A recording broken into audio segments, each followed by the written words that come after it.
이 세상에서 가장 아름다운 기도는 어떤 기도일까요? 제가 기도할 수 있는데 시리즈 설교를 하면서 개인적으로 다윗의 간구 기도를 소통이 잘 된 예쁜 기도라고 말씀드렸던 기억이 나는데요. 기도 중에 아름다운 기도란 어떤 기도일까요? 복음주의권의 대표적인 영성학자인 리차드 포스터는요, 그의 명저 기도에서 자신이 아닌 다른 사람을 위해 기도하는 중보 기도야말로 가장 아름다운 기도라고 이야기합니다. 그는 책에서요, 이 간구 기도와 중보 기도의 차이를 이렇게 구분합니다. 무게의 중심이 우리 자신의 필요에서 다른 사람들의 필요와 관심사로 옮겨지는 것이라고 말입니다. 그래서 그는 중보 기도야말로 다른 사람들을 사랑하는 방법이라고 권합니다. 다르게 이야기하자면 우리가 기도 생활을 시작할 때는 자연스럽게 간구 기도로 시작하겠지만 기도의 맛과 능력을 알아갈수록 서서히 중보 기도를 통해 사랑하는 방법을 배워간다는 겁니다. 그런데요, 안타깝게도 우리가 기도 생활을 꾸준히 오래 함에도 불구하고 개인이나 가족의 영역을 뛰어넘어 다른 사람들을 위해 기도하는 사랑의 기도로 나아가지 못하는 경우가 참 많다는 점입니다. 우리는 오늘 본문인 느헤미야서 1장에서요, 매우 독특한 기도를 발견하게 됩니다. 제가 개인적으로 구약 성경에서요, 가장 아름답게 여기는 기도 중에 하나인데요. 왜냐하면 이 기도가 상당히 치열하고 갈급한 기도임에도 불구하고 무게 중심이 우리 자신의 필요가 아닌 다른 사람들의 안타까운 현실과 필요에 가 있기 때문입니다. 어떻게 보면 우리가 기도를 사모하고 기도를 신앙의 호흡으로 여기면 여길수록 경험해야 할 기도의 아름다운 특성을 우리에게 보여주는 기도라는 겁니다. 그래서 저는 오늘 기도할 수 있는데 시리즈를 마무리하면서 아름다운 기도의 모습을 우리에게 보여주는 느헤미야의 기도를 살펴보았으면 합니다. 이런 아름다운 기도가 궁극적으로 우리 기도의 삶에 경험되어야 한다고 믿기 때문입니다. 자, 느헤미야의 기도를 통해 우리는 무엇을 배우게 됩니까? 왜 느헤미야의 기도는 아름다운 기도입니까? 첫 번째로 느헤미야의 기도는요, 다른 사람의 아픔을 자신의 아픔으로 여기며 시작된 중보 기도였습니다.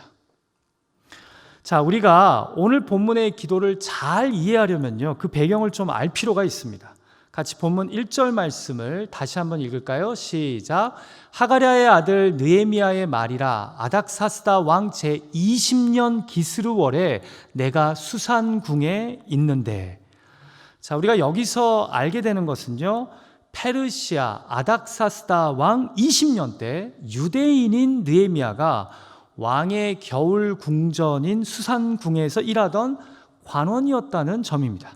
자, 그런데요, 여기서 흥미로운 점이요, 우리가 느헤미야서 바로 앞에 있는 에스라서 1장을 보면 주전 538년 페르시아 고레스 왕 때요, 스룹바벨을 중심으로 1차 포로 귀환이 있었습니다.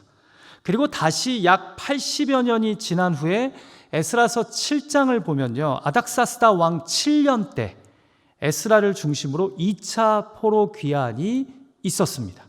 자, 그러니까 오늘 본문의 아닥사스다 왕 20년이란 2차 포로 귀환이 일어나고 약 13년이 지난 후를 의미합니다.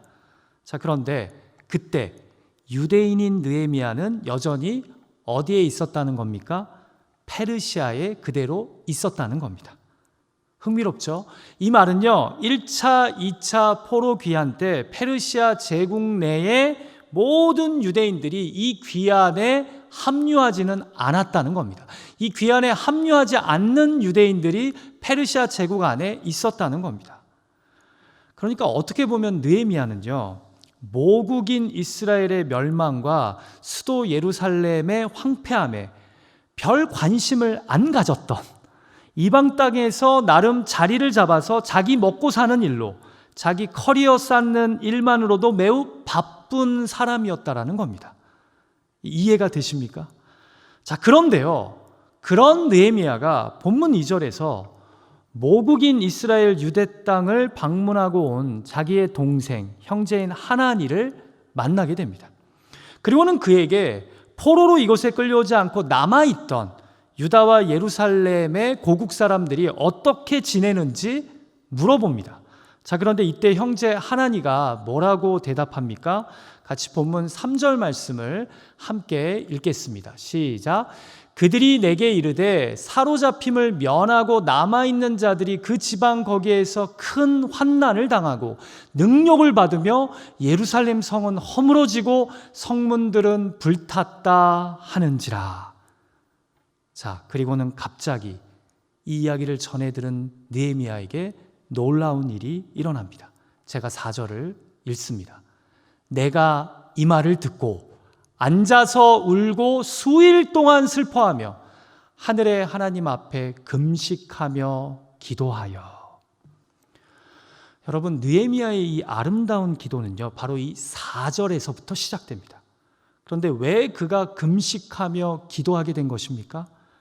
모국을 방문하고 온 동생 하나니가 남아있는 동족들이 지금 제국의 다른 민족들에 의해 큰 수모와 환난을 당하고 있으며 현재 수도인 예루살렘의 성벽과 문은 여전히 황폐한 채로 남아있다는 이야기를 듣자 갑자기 느헤미야의 마음이 이 이야기에 동한 겁니다. 그래서 수일을 슬피 울다가 하늘의 하나님, 이스라엘의 하나님께 금식 기도를 시작한 겁니다. 동족의 가슴 아픈 현실과 망한 나라의 비참한 현실을 전해 듣고 갑자기 마음이 아파서 슬피 우는 가운데서 그의 금식 기도가 시작되었다라는 겁니다. 여러분, 우리 중에는 분명 금식 기도를 해보신 분들이 있을 겁니다. 그런데요, 자신과 가족의 일이 아닌 다른 사람의 일로 마음 아파하며 금식 기도해 보신 적 있으십니까? 여러분, 당시 페르시아 제국은요, 지역의 패권 국가였습니다. 변방 민족 출신으로 포로로 끌려간 제국에서 궁전의 관원으로까지 올라갔다는 것은요, 나름 성공한 인생입니다. 모국이 망한 지는요, 이미 140여 년이 지났고요, 백성들은 다 뿔뿔이 흩어져서 각자 자기 살 길을 도모하는 상황입니다. 그런데 이날 동생 하나니를 통해 전해 들은 황폐해진 예루살렘의 현실과 멸시받는 고국 백성들의 형편이요, 그의 마음을 찌릅니다. 그의 마음을 아프게 만듭니다. 그리고는 금식 기도를 시작하게 된 것입니다. 자, 그런데 이 기도를 시작으로 결국 느헤미야가요, 예루살렘의 총독으로 가서 성벽을 다시 재건하는 놀라운 역사가 일어났다는 겁니다. 사랑하는 기도자 여러분, 왜 우리가 자기 자신이나 가족의 기도에만 함몰되어서 있을까요? 주변에 눈물 흘리는 사람들의 모습이 보이지 않기 때문입니다. 주변에 육신의 질병으로, 경제적인 어려움으로, 관계의 아픔으로 어찌할 바 몰라 난감해하는 이웃들의 모습이 우리 눈에 보이지 않기 때문입니다. 아니, 보고도 아파하지 않기 때문입니다. 마음이 동하지 않기 때문입니다. 그런데 2차 포로 귀환 때까지만 해도 가만히 있었던 느헤미야의 마음이 하나님의 영인 성령의 감동으로 움직입니다. 아픕니다. 여러분, 어떤 때 우리가 중보 기도를 해야 되는지 아십니까? 내 마음이 같이 아플 때, 그 사람의 심정이 내 마음에 느껴질 때, 그래서 내가 뭐라도 해주고 싶은데 뭘 해줘야 될지 모를 때, 그때 가만히 있지 말고 중보 기도를 시작해야 합니다. 이것이 느헤미야를 통해 하나님이 놀라운 일을 이루시게 된 출발이었다라는 점입니다. 여러분, 제가 많이 부족하지만 목회를 하면서 중시하려고 하는 것이요, 바로 아픔의 공감, 고통의 공감입니다. 물론 지나친 감정이입은 목회자로서 주의해야 하지만 제 마음이 그 교인의 아픔과 고통과 공감하지 않고서는요, 제가 진심으로 마음을 다해 움직이지도 않고 솔직히 기도하지도 않기 때문입니다. 그래서 이야기를 들으면서요, 먼저는 교인의 마음을, 그 다음으로는 이 이야기에 대한 주님의 마음을 알려고 노력합니다. 고민합니다. 그런데 성령님께서 그 사람의 마음이 느껴지고 알게 해주시잖아요. 그러면 기도가 터집니다. 기도할 때마다 그 사람의 아픈 마음이 마치 내 마음인 것처럼 기도하게 됩니다. 지금 그런 일이 느헤미야에게 일어난 거예요. 사랑하는 기도자 여러분, 지금 여러분들의 가정이나 일터, 여러분들이 속한 신앙 공동체를 볼 때 여러분들의 마음을 아프게 하는, 슬프게 하는 어떤 상황 있습니까? 여러분들의 이웃과 친구들을 볼 때 그들의 상황으로 인해 내 마음이 아프고 눈물이 나는 현실이 혹시 있습니까? 주님은 마음 아파하며 기도하는 자를 통해 회복과 변화를 일으키십니다. 아직 회복이, 변화가 내 가정과 일터와 교회에서 일어나지 않는 것은요, 어쩌면 내 마음이 무너진 성벽과 황폐해진 문을 듣고서도 보고서도 아무런 괴로움이나 슬픔이 없기 때문입니다. 환난당하고 있는 자, 모멸당하고 있는 자의 이야기를 전해 듣고서도 내 마음이 동하지 않기 때문입니다. 그러나 마음이 동함으로 기도하기 시작할 때 그 개인이나 공동체를 향한 회복은 바로 그 중보기도에서 시작된다는 것입니다. 자, 두 번째로 느헤미야의 기도는요, 공동체의 죄악을 자신의 죄악으로 여기며 드려진 회개의 기도였습니다. 자, 이렇게 4절부터 11절까지의 느헤미야의 기도가 시작되는데요, 기도의 출발만큼이나 기도의 내용 또한 충격적입니다. 먼저 5절에서 느헤미야는요, 자신의 기도를 들으시는 이스라엘의 하나님이 아직도 주를 사랑하고 그의 계명을 지키려는 자들에게 긍휼을 베푸시는 주님이신지를 믿는다고 이야기하면서 기도를 시작합니다. 여러분, 이 기도의 의미는요, 한마디로 긍휼을 베풀어 달라는 뜻입니다. 누구에게요? 이 망한 이스라엘과 이 황폐해진 예루살렘과 그리고 우리 민족에게 긍휼을 베풀어 달라는 이야기예요. 자, 그러면서 뜻밖에도 6절과 7절에서요, 회개의 기도가 나옵니다. 같이 우리가 6절과 7절 말씀 읽어볼까요? 시작. 이제 종이 주의 종들인 이스라엘 자손을 위하여 주야로 기도하오며 우리 이스라엘 자손이 주께 범죄한 죄들을 자복하오니 주는 귀를 기울이시며 눈을 여시사 종의 기도를 들으시옵소서. 나와 내 아버지의 집이 범죄하여 주를 향하여 크게 악을 행하여 주께서 주의 종 모세에게 명령하신 계명과 율례와 규례를 지키지 아니하였나이다. 자, 무슨 기도를 드립니까? 이스라엘을 긍휼히 여기사 회복시켜 달라고 기도하기 이전에 왜 우리 이스라엘이 이렇게 되었는지를 먼저 회개합니다. 자, 그런데 여러분, 우리 좀 이 기도문을 읽으면서 명확하게 해야 될 게 하나 있어요. 이스라엘이 이렇게 된 것이 느헤미야 때문입니까? 아니면 140여 년 전 조상들의 죄악 때문입니까? 조상들의 죄악 때문이지 않습니까? 그런데 그는 6절 후반부에서 이렇게 회개합니다. 나와 내 아버지의 집이 범죄하여. 예루살렘 성벽이 무너지고 성문이 불타고 남은 동족이 아직까지도 이렇게 어려움에 처하게 된 이유는 하나님의 징계 이전에 바로 나와 내 아버지, 우리들의 죄악 때문이라는 겁니다. 이 죄악 때문에 우리나라가 이렇게 됐다라는 거예요. 우리 공동체가 이렇게 됐다라는 거예요. 하나님이 명령하신 계명과 율례와 규례를 따르기보다 세상의 방식과 우상을 따라서 결국 우리가 이렇게 되었다라는 거예요. 근데 여기서 아비의 집의 죄악은 이해가 되는데 왜 나와 내 아비의 죄악입니까? 여러분, 어쩌면 이미 5절에서 느헤미야는요, 주를 사랑하고 주의 계명을 지키는 자에게는 그 언약을 지키시는 하나님, 내 기도를 들어주십시오 하는 순간 이미 느헤미야는 알고 있었던 것 같아요.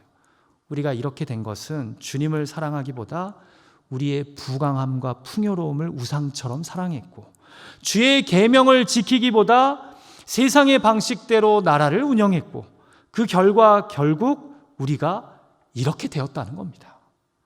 어느 개념 없는 한 사람 때문에, 어느 특정한 그룹의 사람들 때문이 아니라 우리가 이렇게 된 것은 우리 모두의 죄악과 겉으로는 주여 주여 하지만 실상은 다른 것을 주님보다 더 사랑하고 의지했으며 하나님 말씀보다 세상의 방식을 따라 이 나라를 운영함으로써 우리가 이렇게 되었다라는 거예요. 그래서 이 죄는 내 아버지 곧 조상들만의 죄가 아니라 또한 나의 죄, 우리의 죄악이라는 겁니다. 사랑하는 예배자 여러분, 제가 왜 이 기도를 아름다운 기도라고 하는지 이해가 되십니까? 여러분, 어떤 사람들이 인생의 광야에서 주저앉아서 다시는 일어나지 못하고 끝끝내 절망하는지 아십니까? 어떤 사람들이 회복을 못하는 줄 아십니까? 끝까지 자기가 옳다고 생각하면 회복은 없습니다. 공멸입니다. 그래서 회복하는 사람들은요, 지금 우리가 가고 있는 방향이 잘못되었음을 인정하고 돌아서는 사람, 회개하는 사람입니다. 생각을 바꿔서 남 탓에서 나의 탓을 점검하는 사람입니다. 상상해 보십시오. 이 순간에 느헤미야가 이렇게 기도할 수 있지 않았을까요? 하나님, 우리 조상들이, 우리 부모 세대가 범죄해서 이렇게 됐다고, 저들 때문에 우리가 이렇게 고생한다고 말입니다. 그러나 느헤미야는 조상들의 이야기 속에서 자신을 발견합니다. 아버지 세대의 연약한 모습 속에서 자신의 연약함을 깨닫습니다. 그래서 하나님께 이런 기도를 올리는 것입니다. 나와 아버지의 불순종을, 우상 숭배를, 죄악을 용서해 달라고 말입니다. 여러분, 갈라디아서 6장 1절에서 사도 바울은 공동체 내에서 범죄한 자들을 너희가 어떻게 대해야 한다라고 이야기합니까? 권면합니까? 형제들아, 사람이 만일 무슨 범죄한 일이 드러나거든 신령한 너희는 온유한 심령으로 그러한 자를 바로잡고 너 자신을 살펴보아 너도 시험을 받을까 두려워하라. 왜 느헤미야의 기도가 아름답습니까? 다른 사람의 아픔을 자신의 아픔으로 여기며 하늘의 하나님께 간절한 중보기도를 시작합니다.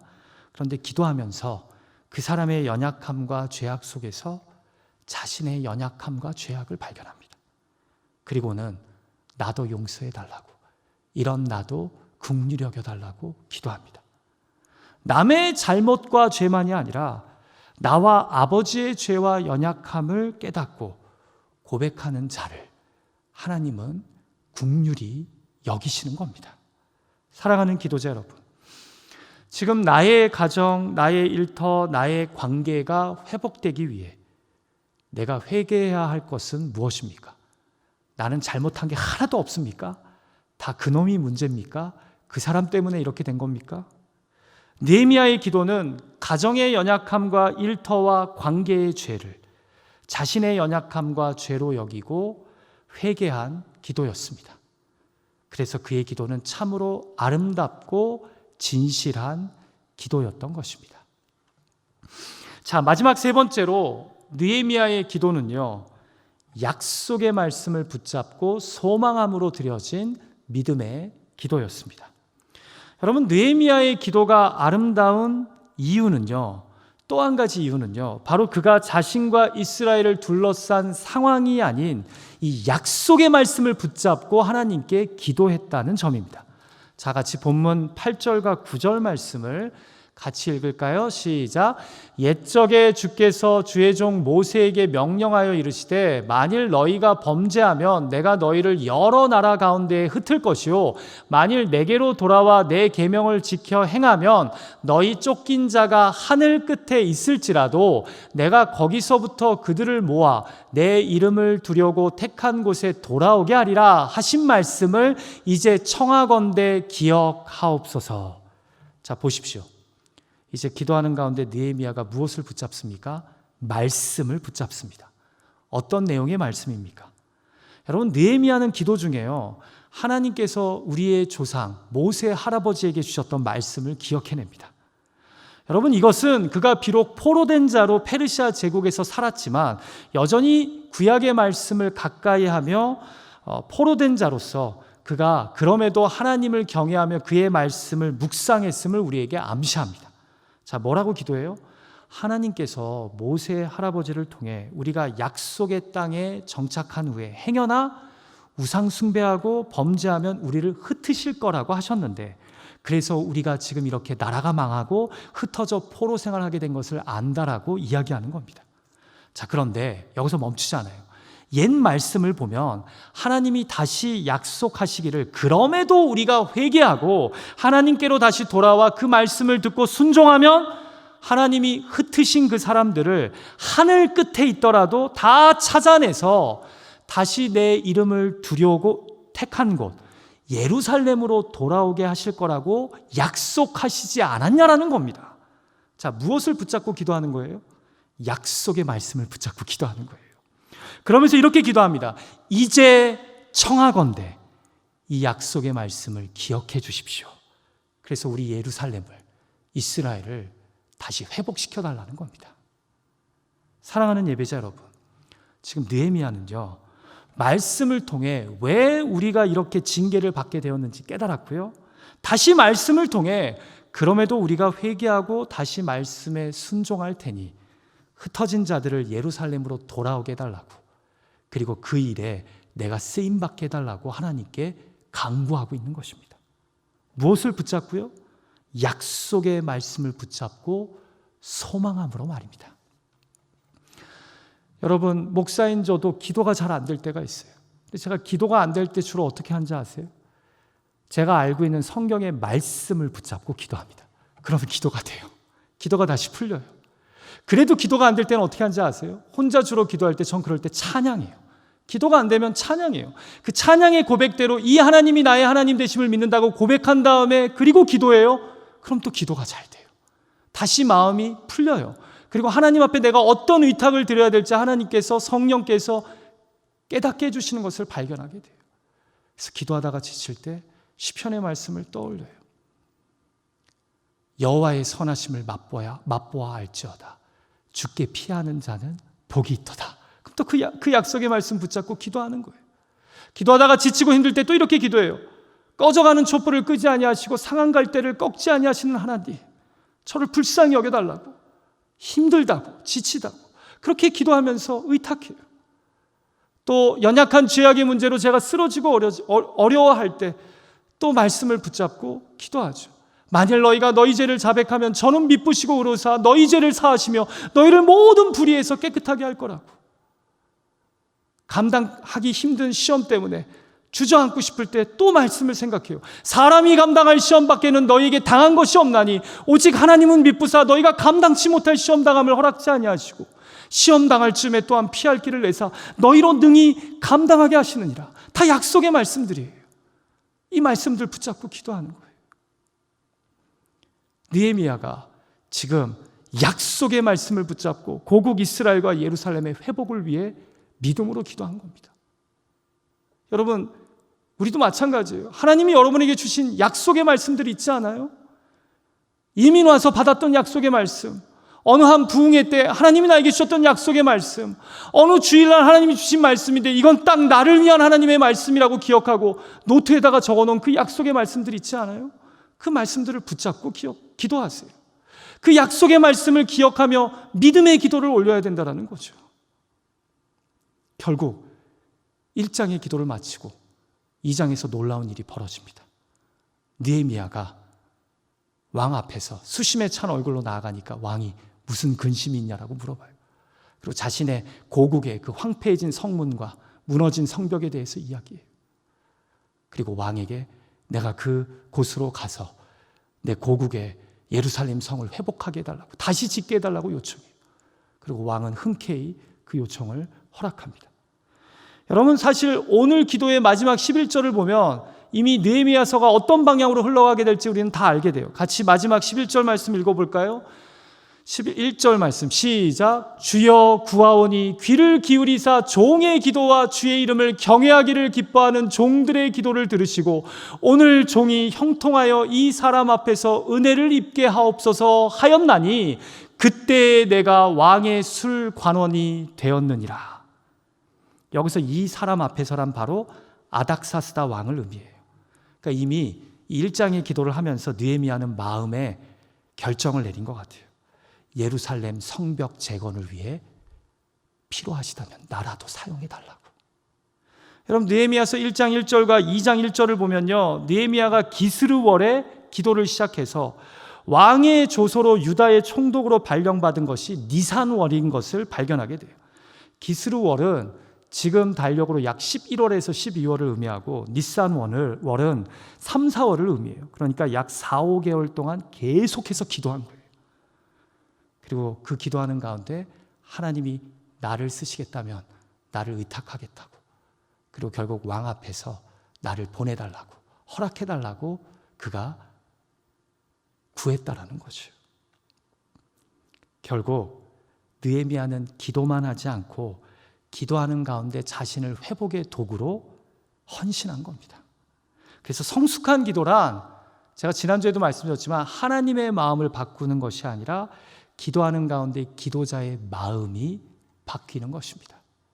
그렇게 느헤미야는 아름다운 기도를 통해 하나님의 놀라운 구원과 역사의 도구로 결국 자기 스스로가 쓰여지게 된 것입니다. 말씀을 마치겠습니다. 왜 느헤미야의 기도가 아름답다고요?